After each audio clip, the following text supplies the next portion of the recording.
Hello. Welcome back to Sun 11 Quintaro. Kamusta po kayo? Kamusta ang inyong mga energies? Gemini. So, general reading ito, no? Pwede mag-resonate, pwede hindi. Kunin lamang kung ano ang akma sa inyo at ang ibang hindi ay ibigay po natin sa iba. So, titignan natin kung ano ang iyong energy update itong November, Gemini. Thank you so much sa patuloy na pagsuporta. Maraming salamat po.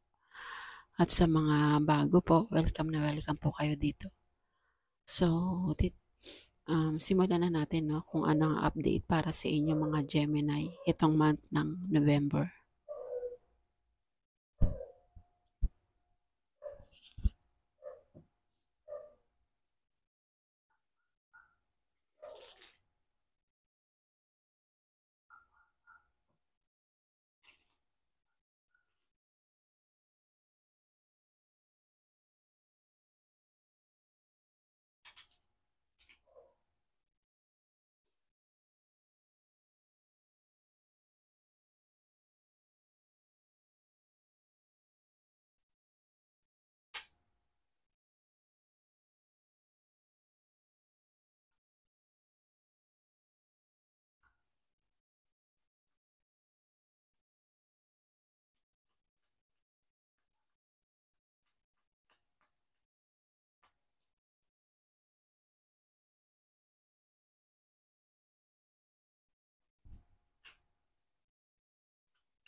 Okay, Gemini, no?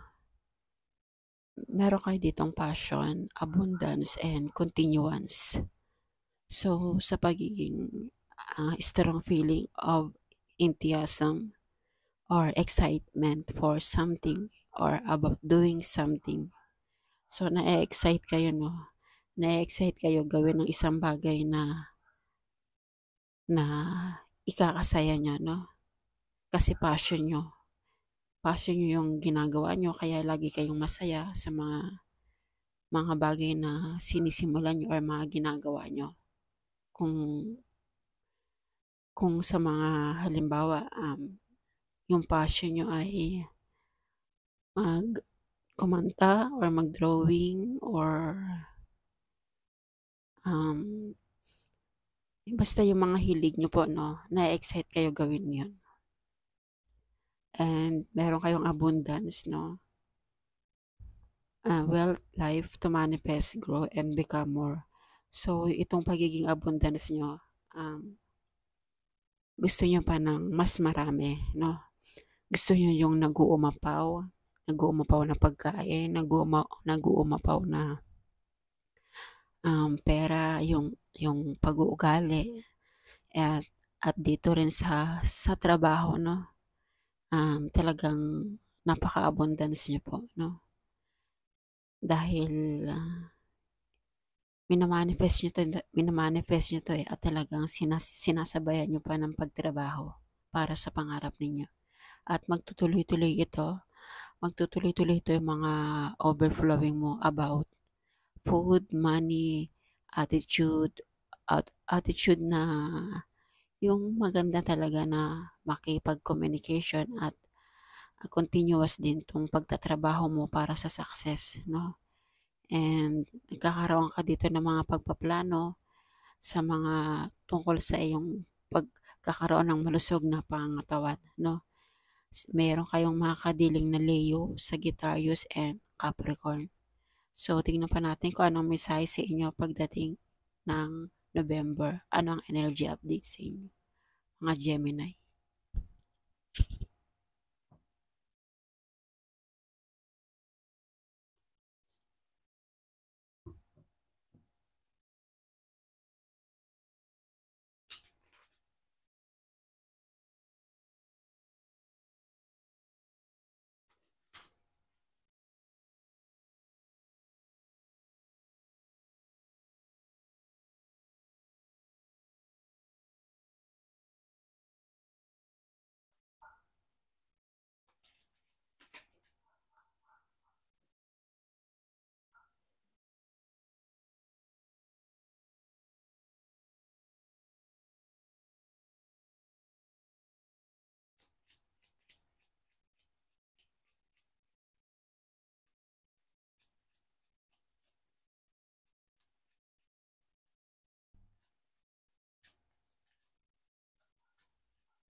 Okay, Gemini 'no,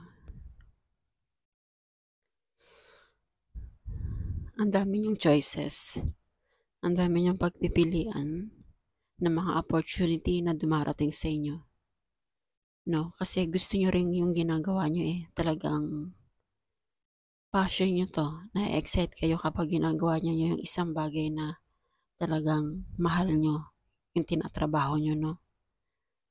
Ang daming choices about sa yung puwede rin 'to sa mga negosyo or puwede 'to sa isang bagay na na nagmamahal 'no. May nakikita ako ditong, may isang tao na gustong mag-offer sa'yo ng pagmamahal 'no, pero marami ka ring mga gustong gawin, gusto mong gawin para sa mga pangarap mo 'no.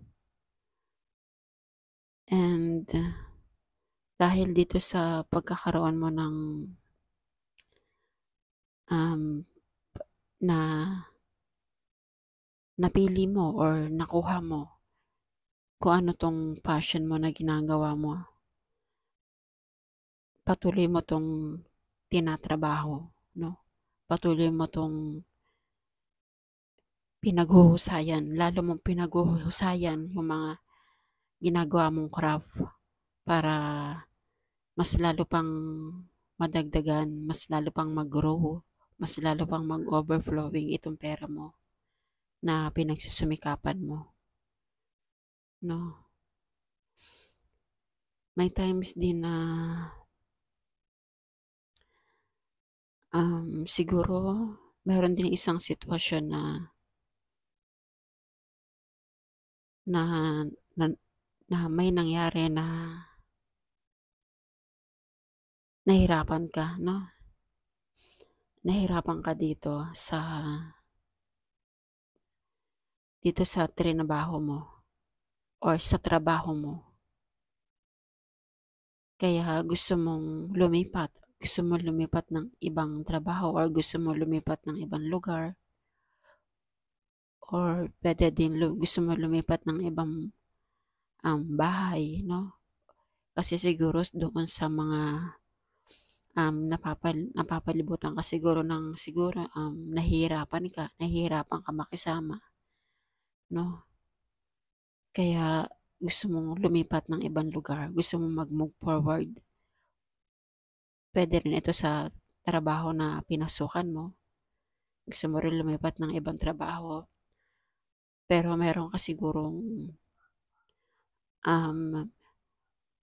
meron ka rin naman sigurong nakuhang ibang trabaho na mas lalo mo pa 'tong mina-master. 'Di siguro bago ka pa lang diyan sa pinapasukan mo kaya mina-master mo 'to 'no, mina-master mo ng mina-master kung paano mo 'to ma-o-overcome o kung paano mo 'to ma kakabisado lahat ng trabaho na binibigay sa'yo 'no. Kaya at dahil diyan sa pagkakaroon mo ng kasipagan mo at talagang wino-workout mo yung mga trabaho na binibigay sa'yo, magkakaroon 'to ng magkakaroon ka ng success dito, magkakaroon 'to ng maggo-grow ka dito sa tinatrabaho mo 'no, magkakaroon ka ng abundance, success. So, 'yang diyan sa tinatrabaho mo. And may times din na feeling mo, feeling mo parang kulang 'no, or feeling mo parang naboboring ka na rin 'no.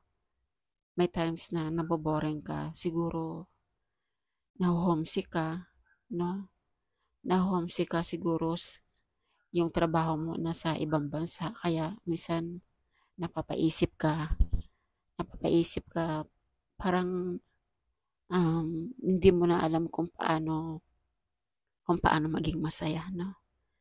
Kasi nandun pumapasok yung pagiging nalulungkot ka, naho-homesick ka, pero kaya mo naman paglabanan 'no. kaya mo siyang paglabanan. Kasi may plano ka, eh, may plano ka para sa success mo, para sa trabaho mo, para sa healthy lifestyle mo, 'no? Kaya kailangan mo 'tong labanan kasi, marami kang pangarap, 'no? Marami kang pangarap para sa iyong sarili. May mga kadiling kayo dito ng water sign, um, Cancer, Pisces, Scorpio, Earth sign, Taurus, Virgo, Capricorn, 'no? So, basta kailangan mo lang magtiyaga or mag-manifest, 'no? Mag-manifest ka ng mag-manifest sa mga pangarap mo dahil magtutuloy-tuloy 'to na talagang maa-achieve mo, 'no? Maa-achieve mo 'tong mga pinaplano mo kasi napakasipag niyo po, 'no? And, um, meron ka ring mga kumbaga may hawak ka ditong kakayahan mo. May kakayahan kang magkaroon dito ng kumbaga hawak mo na kasi, 'no? Nasa iyong mga kamay kung paano mo lang 'to, patatakbuhin. Kasi meron kang may mga gumagabay sa'yo, 'no? Meron kang mga gabay, meron kang mga angels, 'no? And, mataas yung pangarap ninyo, 'no? Kasi minsan, um, parang meron pa kayong hinahanap na isang bagay na parang feeling niyo, kulang pa. Pero nandiyan lang siya sa tabi-tabi mo na puwede mo pang palawakin, 'no? Puwede mo pang, um, palawakin itong mga nagiging success mo para sa'yo, 'no? Basta huwag ka lang, masyadong malungkot, huwag kang masyadong, um, yung na nafi-feel mo na meron ka pang hinahanap or meron pang kulang para sa sarili mo na hindi mo pa naibibigay. Hindi mo pa naibibigay yung talagang pinaka-the best sa sarili mo pero nandiyan lang at ino-offer na sa'yo, ibinibigay na sa'yo kung ano ang dapat mong gawin. So ano pa, tignan pa natin, ano pa ang message sa inyo mga Gemini?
Okay, Gemini, 'no?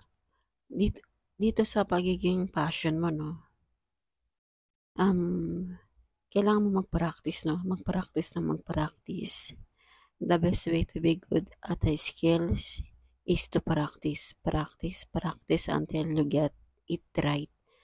So, ito ang pinaka the best na paraan para itong mga itong mga skill ay mapagtagumpayan mo, no? Kailangan mo lang talagang i-master itong mga passion mo, no? Siguro ito yung mga opportunity na siguro meron ka na ditong, no? May napili ka na dito or sa sa mga opportunity na dumarating sa'yo, meron ka ng isang bagay na napili mo na. So, kailangan mo lang i-practice ang i-practice para mas lalo mo pa itong ma-develop, no? Kailangan mo lang i-enhance, no? And, and dito sa,